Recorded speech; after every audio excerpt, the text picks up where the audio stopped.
बाबा बागेश्वर ने हमेशा से अपनी इस इच्छा को जाहिर किया है कि वो भारत को एक हिंदू राष्ट्र बनता हुआ देखना चाहते। जो लोग उनसे सहमत हैं वो उनके कार्यक्रमों में जाते हैं, उनमें आस्था रखते हैं, उनकी बातों को, उनके प्रवचन को सुनते हैं। इस विवाद में गए हुए कि वो क्या कह रहे हैं, नहीं कह रहे। देश चलेगा तो संविधान के आधार पर चलेगा। राजनीतिक दल उसमें अपनी राजनीतिक रोटियां सेकने के लिए, तुष्टीकरण की राजनीति को बढ़ावा देने के लिए और किसी एक धर्म विशेष को अपने पक्ष में करने के लिए बिना मतलब के इसमें आरोप प्रत्यारोप लगाने लगते। जब किसी दूसरे धर्म के लोग अपने धर्म के बारे में ये सारी बातें करते हैं तब तो ये लोग नहीं बोलते राजद जैसी पार्टियां।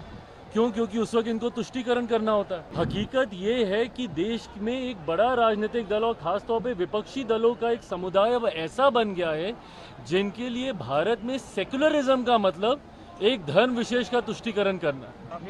ये कौन सी बात उन्होंने पहली बार बोली है?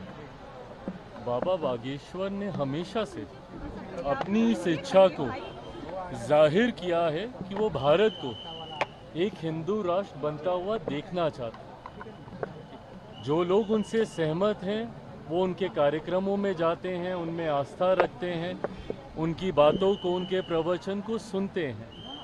और एक बहुत बड़ी देश की आबादी है जो उनकी बातों से सहमत होती है। बहरहाल बिना इस विवाद में गए हुए कि वो क्या कह रहे हैं, नहीं कह रहे। देश चलेगा तो संविधान के आधार पर चलेगा। और जो राजनीतिक दल, हर धर्म गुरु की इच्छा होती है कि देश उनके धर्म के आधार पर चले। ऐसे में वो अपनी इच्छा को रखते हैं, उनके अनुयायी उनकी बातों को सुनते, मानते, समझते हैं। ऐसे में मैंने पहले भी इस बात को कहा है कि किसी भी राजनीतिक दल को इसमें हस्तक्षेप करने का कोई मतलब ही नहीं है। जब ये बात स्पष्ट है कि देश संविधान के आधार पर चलेगा, बट कुछ राजनीतिक दल उसमें अपनी राजनीतिक रोटियां सेकने के लिए, तुष्टीकरण की राजनीति को बढ़ावा देने के लिए और किसी एक धर्म विशेष को अपने पक्ष में करने के लिए बिना मतलब के इसमें आरोप प्रत्यारोप लगाने लगते हैं। बाबा बागेश्वर ने पहली बार नहीं कहा, उन्होंने कई बार इस बात को कहा। बट ऐसे में जो यहाँ के स्थानीय राजनीतिक दल हैं, पहले तो उनके आने का ही विरोध करने लग जाते हैं, उसके बाद उनके यहाँ रहने का, उनकी बातों का, उनके कहे का। भाई आप एक राजनीतिक दल हैं, आपको क्या लेना देना कोई धर्मगुरु आके क्या कह रहे हैं, नहीं कह रहे हैं। जब किसी दूसरे धर्म के लोग अपने धर्म के बारे में ये सारी बातें करते हैं तब तो ये लोग नहीं बोलते राजद जैसी पार्टियां। क्यों? क्योंकि उस वक्त इनको तुष्टीकरण करना होता है।